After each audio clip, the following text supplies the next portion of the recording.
Ibrahim huwa sammakumul muslimina min qabl. Sadaqallahul azim. Jadi pada fakrah ini ditegaskan bahwa Islam itu adalah agama yang dibawa oleh seluruh nabi dan rasul. Sekali lagi ini perlu ditegaskan, Islam adalah agama yang dibawa oleh seluruh nabi dan rasul. Tidak ada nabi, tidak ada rasul yang membawa agama selain Islam. Nah, kemudian maka ahadul anbiya'i yahudiyan wala nasraniyan wala musyrikan wala kafiran. Jadi nggak ada tuh satu nabi pun saudara yang Yahudi atau Nasrani atau musyrik atau kafir. Wa qad qala Allahu azza wa jalla fi dini abil anbiya Ibrahim alaihi salam. Makana Ibrahimu Yahudiyan wala Nasraniyan walakin kana hanifan musliman wa makana minal musyrikin. Sadaqallahul azim. Jadi Allah tegaskan di sini bahwa tidak sekali-kali Nabi Ibrahim itu seorang Yahudi atau seorang Nasrani, akan tetapi beliau adalah seorang yang hanifan muslimah, seorang yang lurus, seorang muslim yang lurus, wa makana minal musyrikin. Dan tidak sekali-kali Nabi Ibrahim itu sebagai seorang musyrik. Nah, ini pernah kita bahas kemarin tentang ayat pencarian Nabi Ibrahim. Kita sudah bahas dengan panjang lebar. Banyak yang salah paham. Begitu Nabi Ibrahim lihat bulan, oh ini Tuhanku kali ini. Begitu lihat matahari, ini Tuhanku. Banyak yang salah tafsir, dipikir Nabi Ibrahim pernah musyrik. Ya kawan, enggak. Nabi Ibrahim sedang memberikan pelajaran kepada umatnya dan sedang berdebat dengan para penentangnya. Jadi Nabi Ibrahim saudara menyampaikan kepada mereka, kalau bulan yang jadi Tuhan ternyata bulan tenggelam, kalau matahari yang jadi Tuhan ternyata malam nggak kelihatan. Tuhanku nggak seperti ini, kata Nabi Ibrahim. Artinya bukan Nabi Ibrahim pernah musyrik, bukan. Nah, jadi kita lihat uslub ayat saudara, bagaimana Allah menceritakan peristiwa tersebut, dan sudah kita bahas pada pelajaran yang lalu. Selanjutnya mari kita lihat di sini. Laqad qala Rasulullah sallallahu alaihi wasallam wal anbiya ikhwatun allati ummahatihim syatta wa dinuhum wahid. Jadi Nabi menegaskan sebagaimana sejalan dengan yang Allah firmankan tadi saudara, bahwa para nabi itu semua adalah bersaudara. Saudara, para nabi itu semuanya saudara mempunyai sambungan daripada orang-orang tua mereka, saudara, semuanya mereka adalah bersaudara. Dan yang paling penting adalah di sini yang Nabi tekankan di akhir hadis, wadinuhum wahid, dan agama mereka satu. Tegas Nabi mengatakan agama para nabi dan para rasul adalah satu, yaitu Islam. Hadis ini diriwayatkan Rawahul Bukhari wa Muslim. Hadis ini diriwayatkan oleh Al-Imamul Bukhari wa Muslim radhiyallahu taala anhuma fi sahihaihima. Di dalam Sahih Bukhari kita bisa lihat saudara di catatan paling bawah sekali, yaitu dalam Sahih Bukhari hadis ke-3443, sedangkan dalam Sahih Muslim hadis ke-2365. Jadi hadis ini diriwayatkan oleh Bukhari dan Muslim. Wa qala al-Hafidz Ibn Hajar al-Asqalani radhiyallahu taala anhu fil Fath, saudara. Jadi fil Fath maksudnya dalam kitab Fathul Bari, sarah daripada Sahihul Bukhari. Di sini beliau mengatakan wa ma'nal hadis anna asla dinihim wahidun wa huwa tauhid wa ikhtalafat furu'us syara'i. Jadi maksud hadis tadi yang mengatakan bahwa para nabi dan rasul itu dinuhum wahid, agama mereka adalah satu, adalah bahwa asal usul sumber daripada agama mereka, anna asla dinihim wahid, asal usul daripada sumber agama mereka semua adalah satu. Apa itu? Wa huwa tauhid, yaitu pentauhidan Allah, pengesaan Allah. Semua nabi dan rasul berdakwah mengajak kepada kalimat la ilaha illallah. Wa in ikhtalafat, walaupun berbeda-beda furu'us syara'i, walaupun berbeda-beda tentang tatanan hukum syariatnya. Seperti saudara, di zaman Bani Israel, saudara, ada aturan syariat sebagaimana Allah ceritakan dalam Al-Quran. Kalau ada orang melakukan dosa besar terus bertaubat, harus bunuh diri, saudara. Tapi umat Nabi Muhammad SAW enggak perlu bunuh diri. Bahkan bunuh diri dosa besar di syariat Nabi kita. Nah, kalau berdosa, saudara, taubat. Tubu ilallahi taubatan nasuha. Ya ikhwan, artinya apa taubat? Dia mengakui kesalahannya, mohon ampun kepada Allah, beristighfar, nadam, menyesal, saudara. Kemudian dia berazam untuk tidak mengulanginya kembali. Kalau itu dia lakukan, cukup sebagai syarat taubat kepada Allah Subhanahu wa ta'ala. Enggak mesti bunuh diri sebagaimana umat sebelum umat Nabi Muhammad sallallahu alaihi wasallam. Enggak sampai di situ, di umat sebelum kita memadu adik kakak boleh. Nah, jadi kayak di syariatnya Nabi Musa alaihissalam, seseorang menikah dengan kakaknya terus menikah dengan adiknya boleh. Tapi di syariat Nabi Muhammad sallallahu alaihi wasallam, al-jama' bainal mahramain enggak boleh.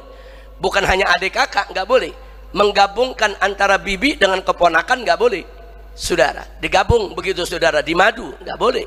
Al-jama' bainal mahramain dalam madhab ahlus sunnah wal jamaah, khususnya madhabul imam Syafi'i radhiyallahu ta'ala anhu, diharamkan.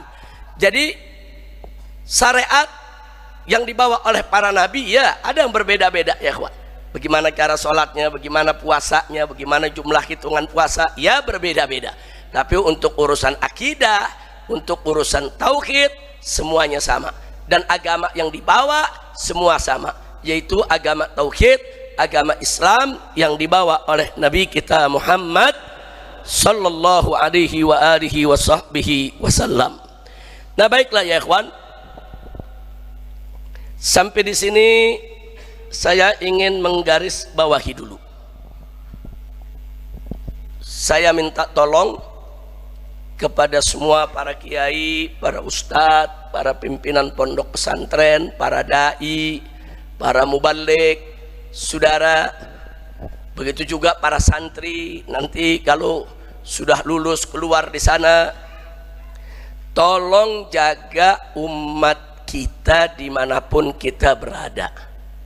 Khususnya jagalah akidah mereka, karena akidah tauhid ini modal mereka untuk masuk surga. Kalimat la ilaha illallah selama ada di dada mereka, sebesar apapun dosa yang mereka lakukan, selama mereka tidak keluar daripada agama Allah, mereka masih dapat kesempatan nanti di akhirat dapat pengampunan dari Allah. Tolong jaga akidah umat, karena saat ini di seluruh dunia, mobil khusus di negara kita Indonesia, akidah umat lagi diobok-obok. Umat ini lagi mau dirusak. Bagaimana caranya umat ini keluar dari kalimat tauhid la ilaha illallah?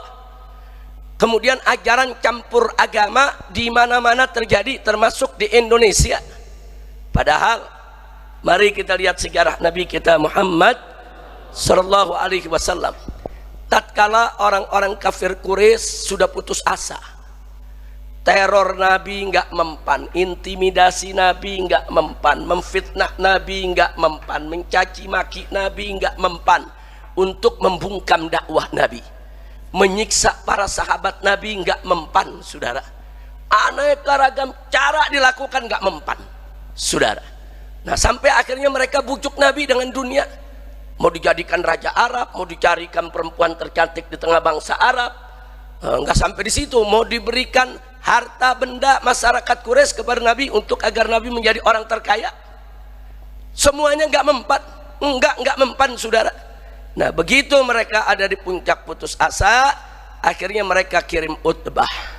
Utbah ini satu tokoh senior kafir Quraisy, sesepuhnya, saudara, orang tua yang paling dihormati di masyarakat kafir Quraisy, saudara. Nah, begitu orang ini datang kepada Nabi, apa yang terjadi? Dia tawarkan Nabi, ya Muhammad, Kita ini kan semua bersaudara, kita ini kan semua satu keluarga, kita ini sama-sama Quraisy. Kenapa kita harus ribut ini urusan agama? Kenapa harus terjadi seperti ini? Nah, karena itu ya Muhammad, aku tawarkan, sudahlah, kita stop ini keributan, nggak usah lagi kita berselisih satu sama lain, baik masyarakat Quraisy maupun engkau dengan kau punya pengikut. Nah, sekarang begini aja, kita damaikan saja. Nabi tanya, bagaimana konsep damainya? Dia katakan begini aja, hari ini kita semua masyarakat Quraisy, baik pengikutmu maupun semua orang-orang Quraisy yang di luar sana, semua rame-rame kita sembah Allah. Tapi besok kita rame-rame sembah Lat wal Uzza. Hari ini sembah Allah, besok sembah berhala, lusa sembah Allah, hari berikutnya sembah berhala. Jadi kita nggak ribut lagi, kita sama-sama mengakui Tuhan kita masing-masing. Ini ditawarkan kepada Nabi ya. Kali ini bukan Nabi lagi yang jawab, langsung Allah subhanahu wa ta'ala, saudara, mewahyukan kepada Nabi melalui proses pewahyuan lewat malaikat Jibril alaihissalam. Allah nyatakan kepada Nabi, qul ya ayyuhal kafirun la a'budu ma ta'budun wala antum abiduna ma a'bud wala ana abidum ma abattum wala antum abiduna ma a'bud lakum dinukum waliyadin. Allah lah yang langsung sampaikan, qul, katakan ya Muhammad, katakan wahai Rasul, wahai Nabi, katakan kepada mereka, ya ayyuhal kafirun, hei orang-orang kafir. Allah yang suruh Nabi menyebut mereka kafir. Allah yang nyuruh Nabi menyebut mereka kafir. Enggak ada tuh Allah menyuruh Nabi Muhammad sampaikan kepada mereka, hei orang-orang non-Islam. Enggak ya kawan, hei orang-orang kafir. Saya tidak keberatan dengan istilah non-Islam, bagus. Istilah ghairul muslimin silahkan pakai, tapi jangan kata kafirin dihapus, nggak boleh saudara. Nah, jadi kalau Allah sudah menyatakan ya ayyuhal kafirun, saudara, Allah memerintahkan kepada Nabi, katakan kepada mereka, hei orang-orang kafir. Maka istilah kafir abadan abada akan tetap ada sampai hari kiamat ya kawan. Tidak ada satu manusia pun yang boleh atau bisa menghapus istilah tersebut di dalam sejarah kehidupan umat manusia. Jadi kita toleran memang diajarkan, nggak boleh kita menghina agama lain, ya haram kita mengganggu ibadah umat lain saudara. Tapi bukan berarti kemudian istilah kafir kita coret, istilah kafir kita hapus daripada sejarah kehidupan kita, nggak boleh saudara. Kata kafir tetap kita gunakan, hanya kita menggunakannya bukan untuk nyela-nyela orang. Nah, bukan untuk menista-nista orang, tidak, sebagai satu mustalah agama, mustalahun diniyun, pakai saudara, sampaikan yang santun, sampaikan yang sopan. Saya pernah diundang dialog lintas agama, di hadapan saya ini hadir saudara puluhan pendeta, begitu juga rahib, saudara dari beberapa agama.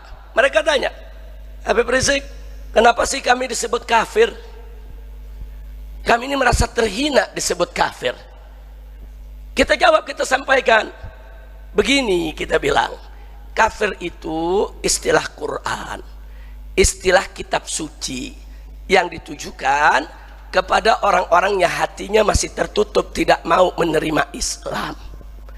Jadi selama Anda tidak menerima Islam, maka Anda disebut golongan kafir. Nah, manakala kami sebut kafir, kami bukan sedang menghina menista Anda. Anda harus pahami bahwa ini satu istilah yang memang digunakan di agama kami, sebagaimana di agama Anda juga ada istilah. Orang-orang Nasrani umpamanya, kalau sebut orang Islam, domba-domba yang tersesat. Nggak apa-apa, silakan. Mereka istilahkan kita domba, itu urusan mereka, itu mustalah agama mereka saudara. Jangan langsung kita tuntut. Waktu itu disebut domba tersesat, ini penghinaan, tuntut ke pengadilan, perbuatan tidak menyenangkan, rusak kehidupan beragama di negeri kita saudara. Jangan, biar masing-masing agama punya istilahnya sendiri-sendiri yang disampaikan dalam acara-acara keagamaan mereka, kita tidak ikut campur. Saat mereka menyebut kita domba-domba yang tersesat, saudara, enggak, kita enggak tersinggung. Enggak, kita tahu kok bahwa kita orang beriman, mereka kafir, selesai. Nah, begitu juga di agama lain ada. Orang Buddha bagaimana nyebut orang Islam yang belum yang nggak mau masuk agama Buddha, Orang Hindu bagaimana menyebut orang-orang Islam, ada istilahnya saudara. Orang Yahudi pun kalau nyebut orang Islam ini, bahkan bukan orang Islam aja, di luar Yahudi mereka sebut sebagai goyim atau goyim saudara. Apa itu goyim atau goyim? Makhluk yang lebih rendah dari binatang. Mereka sebut kita begitu dalam acara-acara keagamaan mereka saudara. Itu urusan mereka. Nah jadi jangan ada yang offside. Jangan umat agama lain mau ikut campur istilah-istilah yang berlaku dalam agama Islam. Kira-kira jelas tidak? Jadi kita sampaikan enggak, mereka enggak tersinggung, mereka terima. Oh begitu Habib ya, iya. Dan anda pun kalau mau menyebut kami ini kafir menurut pandangan agama anda, itu urusan anda. Yang penting bagi kami, siapa yang tidak menerima Islam dia kafir. Nah kalau anda enggak mau disebut kafir, ya masuk Islam. Nah, kami sebut muslim atau kami sebut mukmin. Nah jadi kita jawab aja, nggak usah mau jaga perasaan orang, istilah kita rubah-rubah saudara. Jangan sekarang kenapa kita mesti repot jaga perasaan orang? Orang kafir banyak yang nggak jaga perasaan umat Islam kok. Nah, kira-kira jelas ya. Nah ini yang saya mau sampaikan. Jadi toleran bukan berarti rubah-rubah istilah.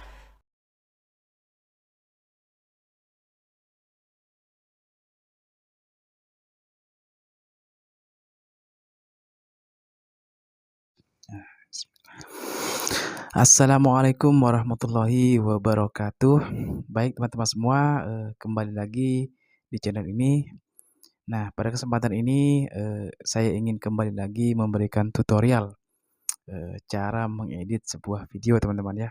Sebelumnya saya beritahukan bahwa tutorial ini adalah tutorial untuk teman-teman yang masih pemula ya. Teman-teman yang ingin tahu caranya mengedit sebuah video. Nah, jadi video ini khusus untuk teman-teman yang masih sangat pemula.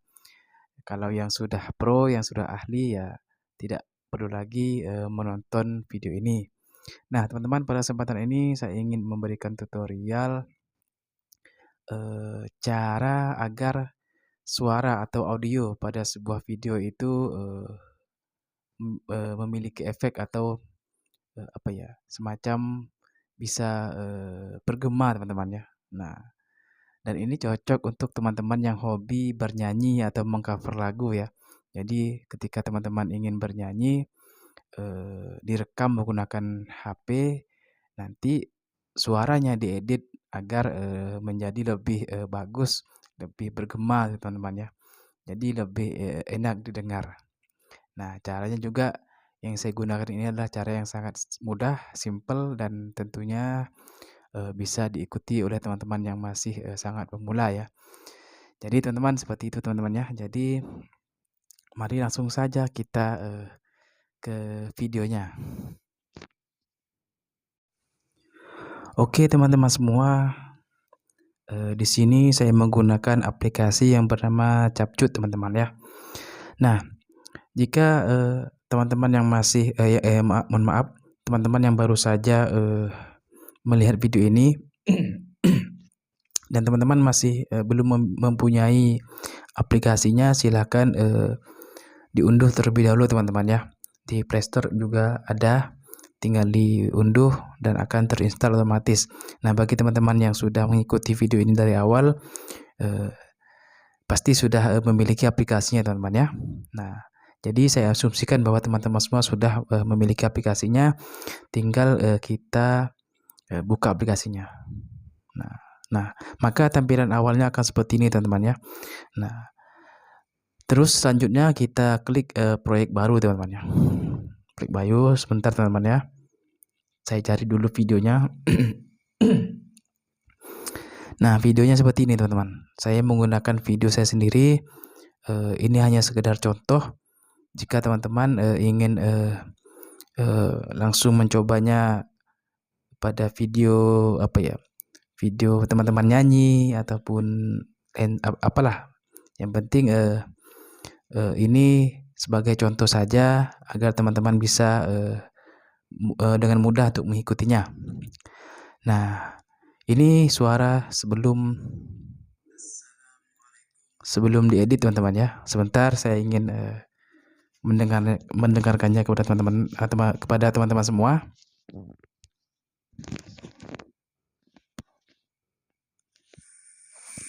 Assalamualaikum warahmatullahi wabarakatuh. Baik teman-teman, selamat malam semuanya. Tes 1 dicoba, tes 1 dicoba, tes. Nah teman-teman, ini suara sebelum kita kasih efek teman-teman ya. Nah, bagaimana sih caranya agar suara ini bisa bergema ataupun lebih enak didengar teman-teman ya. Nah, caranya mudah teman-teman. Klik saja videonya, terus kita geser, cari efek, geser, cari efek yang namanya efek suara. Nah, ini ada efek suara teman-teman ya. Sebentar. Nah, ini efek suara, kita klik. Kita tunggu proses loadingnya. Nah teman-teman, kita geser. Biasanya saya menggunakan yang efek cap. Coba kita klik efek cap ini. Sebentar teman-teman ya. Assalamualaikum warahmatullahi wabarakatuh. Baik teman-teman, selamat malam semuanya. Tes 1 dicoba, tes 1 dicoba, tes. Nah, jadi seperti itu teman-teman ya. Jadi suaranya itu bergema teman-teman ya. Jadi suaranya itu terdengar enak untuk didengar teman-teman ya. Nah, di sini juga teman-teman bisa mengaturnya teman-teman ya. Sebentar. Ini adalah pengaturannya. Ini kan efeknya kita gunakan full teman-teman ya. Kekuatan efeknya full. Kalau kita turunin, kita geser. Nah, ini malah tidak ada efek sama sekali. Nah, biasanya saya menggunakan setengah teman-teman ya. Setengah sekitar 48 ataupun 50% lah. Jadi suaranya seperti ini. Assalamualaikum warahmatullahi wabarakatuh. Baik teman-teman, selamat malam semuanya. Tes 1 dicoba, tes 1 dicoba, tes. Nah, jadi seperti itu teman ya. Jadi seperti itu teman-teman ya. Jadi efeknya tidak terlalu berlebihan. Jadi masih enak untuk didengar teman-teman ya. Jadi saran saya teman-teman, jangan sampai menggunakan efek itu terlalu berlebihan karena kurang enak juga ketika didengar teman-teman ya. Nah, atau teman-teman bisa menggunakan efek ini. Efek yang namanya efek vale teman-teman ya, vale. Nah, ini teman-teman, efek vale. Ini juga efek favorit saya teman-teman ya. Coba kita klik. Assalamualaikum warahmatullahi wabarakatuh. Baik teman-teman, selamat malam semuanya. Tes 1 dicoba, tes 1 dicoba, tes. Nah, jadi seperti itu teman-teman ya. Dia memiliki efek gema dan juga ditambah dengan reverb. Efek reverb ditambah dengan efek delay teman-teman. Jadi ada gemanya, ada delaynya teman-teman ya. Nah, ini salah satu efek yang sering saya gunakan juga teman-teman. Nah, ini kan efeknya kan strength ke ini full. Jadi kalau kalau kita fullkan seperti ini jelek teman-teman ya. Jadi kita atur turunin sampai kurang lebih setengah ataupun 48% ataupun 50% teman-teman ya. Jadi hasilnya seperti ini teman-teman. Assalamualaikum warahmatullahi wabarakatuh. Baik teman-teman, selamat malam semuanya. Tes tes satu dicoba, tes satu dicoba, tes tes. Nah, jadi seperti itu teman-teman ya. Nah, jadi efek ini teman-teman, apapun efeknya, kalau bisa jangan berlebihan ataupun di-full-kan teman-teman ya. Karena terdengar lebih terdengar tidak jelas. Maka saran saya adalah diturunin setengah ataupun berapalah. Yang penting jangan full, setengah ataupun 40 lebih, 47, 48 ataupun 50%, sekitar seperti itu teman-teman ya. Jadi intinya jangan sampai berlebihan memberikan efek, karena kalau efeknya itu berlebihan maka hasilnya kurang bagus teman-teman ya. Seperti tidak terlalu jelas kita mendengarkan suaranya. Jadi seperti itu teman-teman. Jadi efek ini sangat cocok untuk teman-teman yang hobi bernyanyi atau mengcover-cover lagu. Jadi suaranya terdengar lebih jernih, lebih enak didengar teman-teman ya. Karena karena sudah dikasih efek seperti itulah teman-teman ya. Baik teman-teman. Nah, baik teman-teman semua. Jadi seperti itulah caranya agar suara pada sebuah video itu memiliki efek seperti gema dan juga efek delay teman-teman. Jadi ini sekali lagi saya katakan cocok untuk teman-teman yang hobi bernyanyi, hobi mengcover-cover lagu. Jadi ketika sudah dikasih efek suaranya, maka terdengar lebih jelas, lebih jernih dan juga lebih enak didengar. Jadi seperti itu teman-teman ya. Jadi ini sangat mudah untuk diikuti oleh teman-teman yang masih pemula. Jadi teman-teman bisa tahu caranya memberikan efek pada sebuah video teman-teman ya. Jadi seperti inilah kira-kira. Nah teman-teman,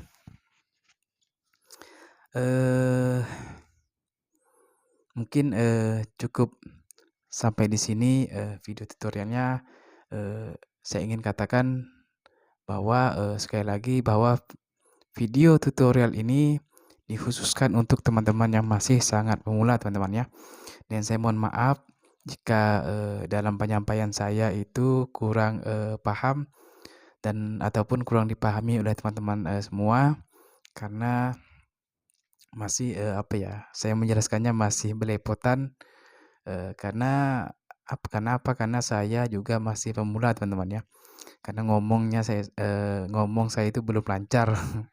Ya harap maklum lah, karena masih pemula juga. Jadi saya harap teman-teman bisa memahami apa yang saya sampaikan meskipun meskipun ya belepotan ngomongnya belepotan teman-teman ya. Tidak lancar lah ngomongnya. Tapi harapan saya mudah-mudahan dengan video yang singkat ini teman-teman bisa mengerti dan memahami caranya. Jadi seperti itu teman-teman ya. Baik teman-teman semua, saya ucapkan terima kasih banyak sudah menonton video ini, dan juga saya ucapkan terima kasih banyak yang sudah mensupport channel ini. Mudah-mudahan channel ini juga bisa bermanfaat. Nah, baik teman-teman, sebelumnya saya ingin mengucapkan selamat menunaikan ibadah puasa di bulan suci, yaitu di bulan Ramadan ini, kepada teman-teman semua yang menjalankannya. Mudah-mudahan puasa kita lancar sampai harinya tiba teman-teman ya. Nah, dan mudah-mudahan di bulan suci Ramadan ini kita mendapatkan banyak pahala sehingga kita mendapatkan rahmat dan ridho dari Allah Subhanahu wa taala. Amin ya rabbal alamin. Nah, baik teman-teman, cukup sampai di sini. Sekali lagi saya ucapkan terima kasih banyak kepada teman-teman semua, dan saya akhiri. Assalamualaikum warahmatullahi wabarakatuh.